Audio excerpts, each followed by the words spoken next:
Assalamualaikum warahmatullahi wabarakatuh. Halo anak-anak. Di sini Bu Guru akan menceritakan dongeng tentang Ada Singa di Dalam Dirimu. Karya Russell Bright dan Jim Ford.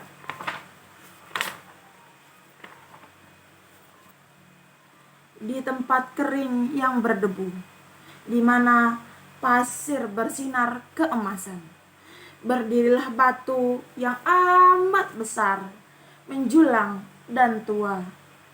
Dan di bawah batu itu, di sebuah rumah yang mungil, hiduplah tikus coklat yang paling kecil, paling pendiam, paling lembut.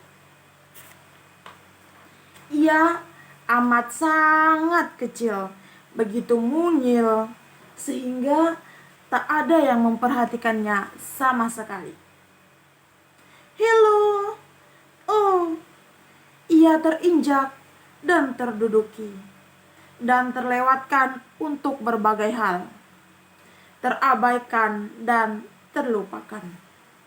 Aduh, ya, hidup tikus itu amat keras.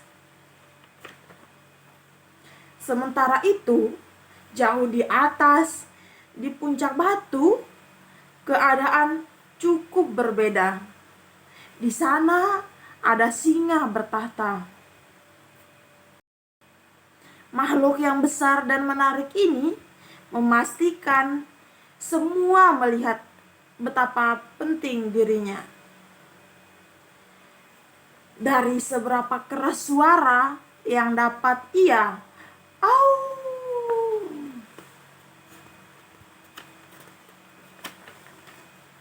Ia adalah kepala kawanan. Ia tegas dan keras.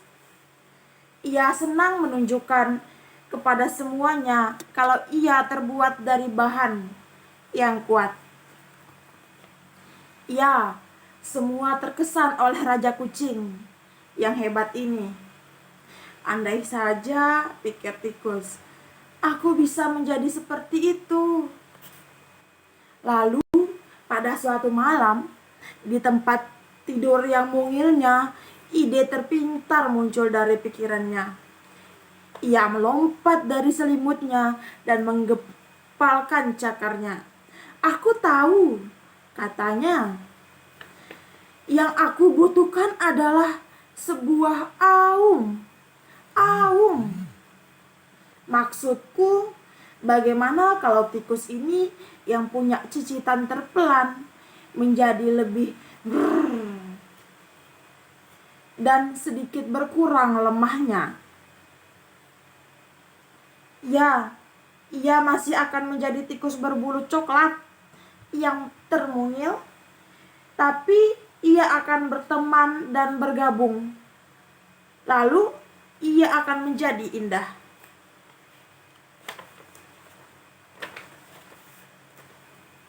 Ya, pikir tikus, aku harus menemukan caranya.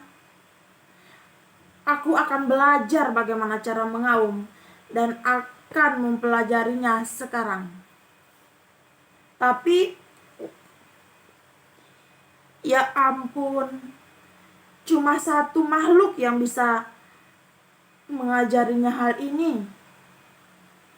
Tapi, mungkin ia akan menjadi santapan.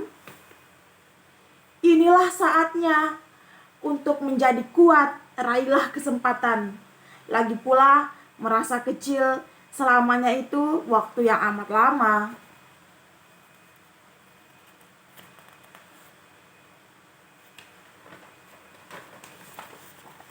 Jadi ia memberanikan dirinya dan ia berpikir seperti pemenang. Ia berangkat ke puncak, berharap agar tidak menjadi makan malam. Rasanya seperti hal paling menakutkan yang pernah ia lakukan. Tapi Jika kamu ingin segalanya berubah, pertama kamu harus mengubah dirimu.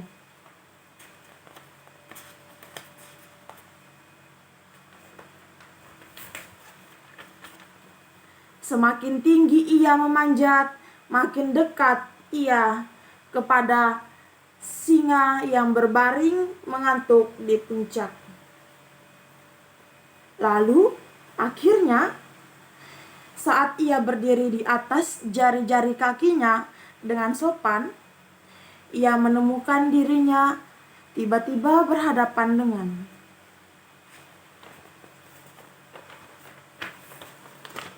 hidung. Maafkan aku.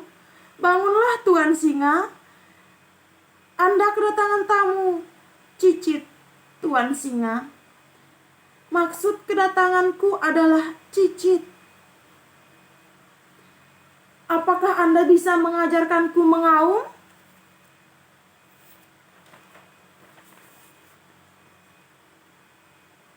Keheningan menerpa daratan yang kemilau itu. Singa membuka matanya dan meniup surainya. Waktu bergerak lambat, ya, rasanya seperti seminggu. Lalu ia membuka mulut dan mengeluarkan. Hii! Singanya kaget. Sang singa gemeteran, kakinya bergetar. Ia bergerak mundur dan terjengkang. Jangan sakiti aku, rengeknya. Oh, tolong bersikap baiklah. Wah, astaga. Singa ini takut pada tikus. Jangan cemas, tikus mencicit. Aku adalah teman, bukan musuh. Mari kita bermain bersama. Kita akan bergembira ya.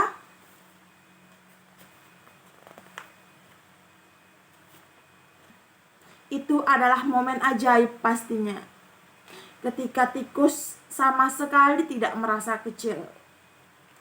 Ia telah menemukan suara sejatinya dan belajar untuk mengeluarkan pendapat.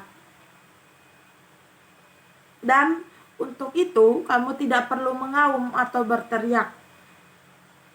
Sejak hari itu dan seterusnya, keduanya pun berteman. Mereka makin menyukai batu itu karena sekarang batu itu menjadi tempat berbagi.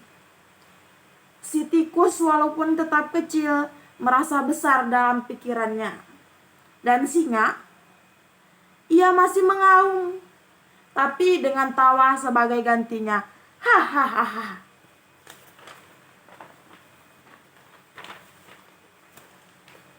Ya, hari itu mereka berdua belajar bahwa seberapa besar diri kita, semua pasti memiliki tikus dan singa di dalam diri.